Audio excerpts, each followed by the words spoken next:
बिस्मिल्लाहिर्रहमानिर्रहीम। अस्सलाम वालेकुम। दोस्तों, आज की इस वीडियो में हम सीखेंगे कि हम अपने लैपटॉप, कंप्यूटर, पीसी पे विंडोज़ 10 को किस तरह से इंस्टॉल कर सकते हैं। लेकिन यहाँ पे एक अहम बात जो कि आप जान के यकीनन हैरान होंगे कि विंडोज़ 10 बिल्कुल ओरिजिनल आपको फ्री मिल सकती है, क्योंकि माइक्रोसॉफ्ट ने विंडोज़ 10 को इंस्टॉल करने की सहूलत आपको दस्तयाब कर दी है। तो अब आपको किसी भी क्रैक वर्ज़न को लेने की ज़रूरत नहीं है, ना मार्केट में जो सीडीज़ मिलती हैं विंडोज़ 10 की प्री एक्टिवेटेड या फिर क्रैक वर्ज़न, तो आप ओरिजिनल विंडोज़ 10 को माइक्रोसॉफ्ट की वेबसाइट पे जाके उसको इंस्टॉल कर सकते हैं और अपने कंप्यूटर को बेहतर बना सकते हैं। इसको कैसे इंस्टॉल करते हैं, इस मेथड को समझने से पहले आपको मैं ये बता दूँ कि विंडोज़ 10 को आपने इंस्टॉल करना है अपनी यूएसबी में। यूएसबी के लिए आपको ज़रूरी है कि आपके पास मिनिमम 5 जीबी या इससे ऊपर की यूएसबी आपके पास होनी चाहिए, क्योंकि इससे कम की यूएसबी में ये विंडोज़ इंस्टॉल नहीं होगी। और अगर आप इसके 32 बिट्स और 64 बिट्स दोनों वॉल्यूम को इंस्टॉल करना चाहते हैं, तो फिर मेरी रिकमेंडेशन है कि आप कम से कम 10 जीबी की यूएसबी पेन ड्राइव इसके लिए सफिशिएंट है। लेकिन ये चूँकि बूटेबल यूएसबी में कन्वर्ट हो जाएगी, तो आप इसको दीगर पर्पज़ के लिए उसके बाद यूज़ नहीं कर सकते। तावक़्त ये कि आप इसका तमाम डाटा दोबारा से अनइंस्टॉल करें और इसको एक नॉर्मल पेन ड्राइव में कन्वर्ट करें। लेकिन आज हम इस वीडियो में पहले ये समझते हैं कि विंडोज़ 10 को अपनी यूएसबी पे इंस्टॉल करने के कितने तरीके हैं। इसके टोटल 2 मेथड हैं। एक मेथड तो ये है कि आप माइक्रोसॉफ्ट विंडोज़ की वेबसाइट पे जाके डायरेक्टली इसको अपनी पेन ड्राइव पे इंस्टॉल कर लें।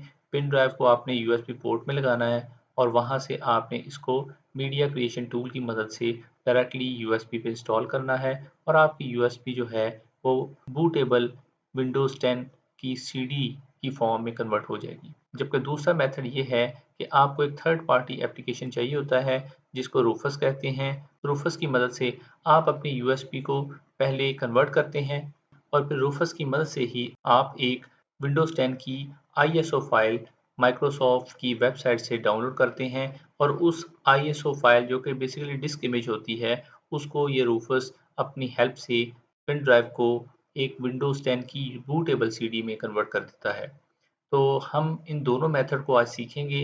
सबसे पहले हम चलते हैं अपने कंप्यूटर की स्क्रीन की तरफ। आप जो-सा भी ब्राउज़र यूज़ कर रहे हैं, आपने उसको ओपन करना है और यहाँ पे लिखना है माइक्रोसॉफ्ट विंडोज़ 10। आपके सामने ये जो वेबसाइट आएगी डाउनलोड विंडोज़ 10 microsoft.com, ये माइक्रोसॉफ्ट की वेबसाइट है। हम इसको क्लिक करते हैं। आपके सामने ये वाला पेज शो हो जाएगा। आपने इसको नीचे करना है। यहाँ पे क्रिएट विंडोज़ 10 इंस्टॉलेशन मीडिया, हमने ये डाउनलोड नाउ के बटन पे क्लिक करना है। इस पे हम क्लिक करेंगे तो एक छोटी-सी फ़ाइल है जिसको मीडिया क्रिएशन टूल के नाम से जाना जाता है। ये आपके सिस्टम पे इंस्टॉल हो जाएगी। आप इसका अगर साइज़ चेक करें तो ये तकरीबन कोई 20-21 एमबी के करीब की बनती है। ये जैसे ही डाउनलोड होगी हमने इसको ओपन कर लेना है। ओपन करने के बाद आपके सामने ये वाली विंडो शो होगी। यहाँ पे आपने येस करना है। येस करने के बाद आपके सामने मीडिया क्रिएशन टूल की ये फाइल आ जाएगी जिसमें कहा जा रहा है कि getting a few things ready. इसका मतलब ये है कि माइक्रोसॉफ्ट आपको विंडोज़ 10 की इंस्टॉलेशन की परमिशन दे रही है और इस विंडो में आपसे ये भी पूछा जाएगा कि आप किस मेथड के थ्रू इस विंडोज़ 10 को इंस्टॉल करना चाहते हैं। आया आप इसकी आईएसओ फाइल को डाउनलोड करना चाहते हैं या डायरेक्टली अपनी पेन ड्राइव पे इंस्टॉल करना चाहते हैं। यहाँ मैं आपको एक और बात बता दूँ, मोस्टली रिकमेंड ये किया जाता है कि आप इसकी आईएसओ डिस्क इमेज को डाउनलोड करें और फिर थर्ड पार्टी एप्लीकेशन रूफस की मदद से विंडोज़ 10 को इंस्टॉल करें। क्योंकि अक्सर औक़ात क्या होता है कि जब पेन ड्राइव को आप कनेक्ट करते हैं अपने लैपटॉप के साथ और इधर से डायरेक्टली आप पेन ड्राइव के ऊपर विंडोज़ 10 को इंस्टॉल करते हैं, तो क्या होता है कि माइक्रोसॉफ्ट अपने मुताबिक इसकी सेटिंग करता है। कभी-कभार क्या होता है कि जब आप वो यूएसबी जो कि बूटेबल यूएसबी माइक्रोसॉफ्ट की वेबसाइट से आपने डायरेक्टली तैयार की है, तो वो रन नहीं करती, कोई एरर आ जाती है। तो बेहतर ये है कि आप इसकी आईएसओ डिस्क इमेज को इंस्टॉल करें। लेकिन पहले हम फिर भी उसी मेथड को देख लेते हैं। उसमें भी कोई ऐसा मसला नहीं है। अभी आप देख रहे हैं मेरे सिस्टम पे जो विंडोज़ 10 इंस्टॉल की हुई है, वो मैंने बिना रूफस के डायरेक्टली माइक्रोसॉफ्ट की वेबसाइट पे जाके तो वहाँ से इंस्टॉल की है। तो इसमें आपने अब इसको एक्सेप्ट करना है। जैसे आप एक्सेप्ट करेंगे, तो एक्सेप्ट करने के बाद वो आपसे पूछेगा कि आप इसको किस फॉर्मेट में इंस्टॉल करना चाहते हैं अपनी यूएसबी पे। आपके सामने जब ये वाली स्क्रीन आएगी तो आपने इसमें सेकंड वाली option create installation media USB flash drive, DVD और ISO file for another PC, इसको आपने सेलेक्ट करना है। सेलेक्ट करने के बाद आपने नेक्स्ट पे क्लिक करना है। नेक्स्ट पे क्लिक करेंगे तो पूछा जाएगा कि सिलेक्ट लैंग्वेज, आपने इनको चेंज नहीं करना। हमने अपनी पेन ड्राइव को यूएसबी को अपने पीसी के साथ कनेक्ट कर देना है, क्योंकि अभी हम पहले मेथड को फॉलो करते हुए डायरेक्टली अपनी यूएसबी पे विंडोज़ 10 को इंस्टॉल करने जा रहे हैं। तो हम इसको नेक्स्ट कर देंगे। नेक्स्ट करने के बाद आपके सामने ये वाली स्क्रीन शो होगी। जैसा कि आपको मैंने बता दिया है कि मैंने अपनी यूएसबी फ्लैश ड्राइव को, पेन ड्राइव को अपनी लैपटॉप पीसी के साथ कनेक्ट कर दिया है।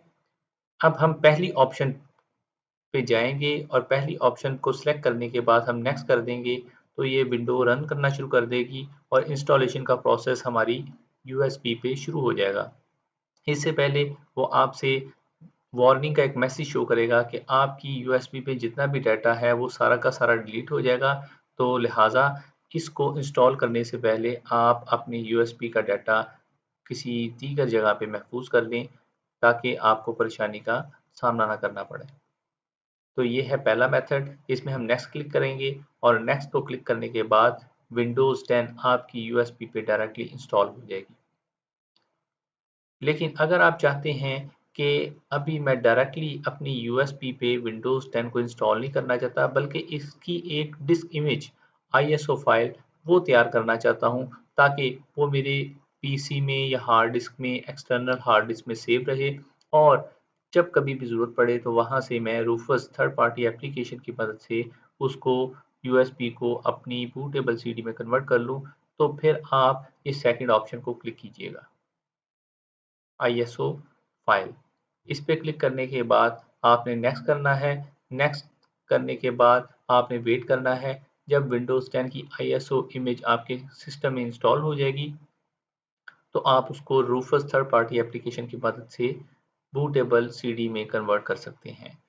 मैं चूँकि ये ऑलरेडी अपने सिस्टम में आईएसओ फाइल को इंस्टॉल कर चुका हूँ, तो थर्ड पार्टी एप्लीकेशन की मदद से आईएसओ फाइल को कैसे करते हैं, तो चलिए सीखते हैं। आपने अपने पीसी को, जहाँ पे मैंने आईएसओ इमेज को इंस्टॉल किया था, मैं आपको दिखा देता हूँ। ये पड़ी है। इसके लिए आपको रूफस चाहिए और विंडोज़ की आईएसओ इमेज। ये जब डाउनलोड होगी आप इसका साइज़ मुलाहिज़ा कर सकते हैं 4.28 जीबी। और रूफस कहाँ से इंस्टॉल करते हैं, आप अपने ब्राउज़र को ओपन करें, यहाँ पे जस्ट लिखें रूफस, तो ये आपके सामने रूफस आ गया। आप इसको डाउनलोड कर सकते हैं और जैसे आप डाउनलोड करेंगे तो आपके सामने इस तरह की इमेज शो होगी। इसकी मदद से हम अपनी यूएसबी को बूटेबल सीडी में कन्वर्ट कर सकते हैं। इसको इंस्टॉल करने के बाद यस पे क्लिक करने के बाद ये आपके सामने ये पेन ड्राइव आपकी शो होगी है, जो कि मैंने इस वक्त अपने सिस्टम के साथ लगाई हुई है। अगर नहीं लगी होगी तो यहाँ पे ये शो करेगा कि अभी आपका जो एक्सटर्नल मीडिया है वो कनेक्ट नहीं है। 32 जीबी की मैंने पेन ड्राइव लगा दी है। नीचे आपने कुछ नहीं करना, यहाँ पे जीपीटी ऑलरेडी सिलेक्ट है, तो हमने सेलेक्ट करनी है अब आईएसओ इमेज। ये जो मैं अभी आपको दिखा रहा हूँ, इसी को हमने यहाँ से सेलेक्ट करके ओपन करना है। ओपन करने के बाद वो आपसे पूछ रहा है कि आपकी पार्टीशन स्कीम क्या है। यहाँ सबसे अहम बात मैं आपको बताने जा रहा हूँ, जो कि अक्सर लोग गलती करते हैं, वो पार्टीशन स्कीम को चेंज नहीं कर। ठीक है, आप इसको ऐसे भी स्टार्ट कर सकते हैं, लेकिन आपको पहले पता होना चाहिए कि आपके कंप्यूटर में पार्टीशन स्कीम क्या है। पार्टीशन स्कीम बेसिकली आपके कंप्यूटर की हार्ड डिस्क को उसने किस स्कीम्स के साथ पार्टीशन किया हुआ है, ये चेक करने के लिए मैं आपको इसका तरीका बताता हूँ कि ये कैसे चेक करते हैं कि मेरा कंप्यूटर किस स्कीम पे पार्टीशन हुआ है। आपने इस पर राइट क्लिक करना है। राइट क्लिक करने के बाद मैनेज पे क्लिक करना है। मैनेज पे क्लिक करने के बाद डिस्क मैनेजमेंट इस पे क्लिक करना है और ये आपके कंप्यूटर की डिस्क जो है बेसिक, इस पे आपने क्लिक करना है और प्रॉपर्टीज़ पे चेक करना है इसकी प्रॉपर्टीज़। प्रॉपर्टीज़ पे क्लिक करेंगे तो ये टेबल आपके सामने शो होगा। इस पे आपने वॉल्यूम को क्लिक करना है, तो आप देख सकते हैं कि पार्टीशन टाइप इस वक्त MBR सिलेक्ट है। अगर मैं अपनी यूएसबी को रूफस की मदद से विंडोज़ 10 की बूटेबल सीडी जीपीटी फॉर्मेट में तैयार कर लेता हूँ, तो जब मैं इसको दोबारा से इंस्टॉल करने लगूँगा तो वो एरर शो करेगा कि आपकी जो कंप्यूटर की पार्टीशन स्कीम है वो तो जीपीटी फॉर्मेट में है या MBR फॉर्मेट में है, तो आप इसको इंस्टॉल नहीं कर सकते। उससे पहले आपको बायस में जाके इसको चेंज करना पड़ेगा। तो अब चूँकि हमें पता चल गया है कि हमारे कंप्यूटर की जो पार्टीशन की स्कीम है वो MBR में है, तो हम रूफस में जाके उसको बताएंगे कि इसको MBR पे सिलेक्ट कर लें। यहाँ पे मेरी रिकमेंडेशन है कि आप MBR फॉर्मेट को ही सिलेक्ट करें, क्योंकि MBR फॉर्मेट ना सिर्फ MBR पीसी पे इंस्टॉल हो जाती है विंडोज़ 10, बल्कि जीपीटी फॉर्मेट का भी जो कंप्यूटर होता है उस पे भी इंस्टॉल हो जाती है। इसको मैं क्लोज करता हूँ। दोबारा से रूफस पे आते हैं, रूफस में जाके हम इसको MBR पे सिलेक्ट कर देते हैं। तो MBR अब सिलेक्ट हो गया है। MBR का ये फ़ायदा है कि अगर आपके कंप्यूटर की पार्टीशन स्कीम जीपीटी फॉर्मेट में सिलेक्ट की हुई है तो तब भी ये रन करेगा, और अगर MBR में है तो MBR में रन करेगा। ये करने के बाद आपने जस्ट स्टार्ट के बटन में क्लिक करना है। ये थोड़ा सा टाइम लेगा, ज़्यादा भी लग सकता है, आधा घंटा भी लग सकता है, लेकिन आपने परेशान नहीं होना। जब ये मुकम्मल हो जाए तो आपने इसको क्लोज़ कर लेना है। क्लोज़ करने के बाद ये देखिए जी मुकम्मल हो गया। क्लोज़ करने के बाद अब आप अपनी यूएसबी को उतार दें और उतारने के बाद आप दोबारा लगा के देखिएगा तो अब ये आपकी जो पेन ड्राइव है वो इस फॉर्मेट में शो होगी। ये यूएसबी अब बूटेबल हो चुकी है। इसको हम डबल क्लिक करते हैं तो आप देख सकते हैं इसमें बूट ये वो फाइलें जो हैं वो सारी सेटअप के लिए रेडी हैं। अब आप इस यूएसबी की मदद से अपने कंप्यूटर के ऊपर ओरिजिनल विंडोज़ 10 को इंस्टॉल कर सकते हैं, उसको अपडेट कर सकते हैं और उसको एन्जॉय कर सकते हैं। अब इसको इंस्टॉल करने का तरीका ये है कि आपने इसको अपने पीसी सिस्टम के साथ लगा के और यहाँ से अपने कंप्यूटर को आपने रीस्टार्ट करना है। रीस्टार्ट करने के बाद जब ये रीस्टार्ट होगा तो आपने स्पेस की की को 1-2 दफ़ा प्रेस करना है। ये ऑटोमेटिकली बूटेबल सीक्वेंस में चला जाएगा और आगे आपने इसकी तमाम इन्फॉर्मेशन को फॉलो करते हुए आपने विंडोज़ 10 को अपने सिस्टम में इंस्टॉल कर लेना है। ये थी आज की वीडियो। अगर आपको मेरी ये वीडियो पसंद आई है तो मेरी इस वीडियो को लाइक कीजिएगा, मेरे चैनल को सब्सक्राइब कीजिएगा और शेयर कीजिएगा।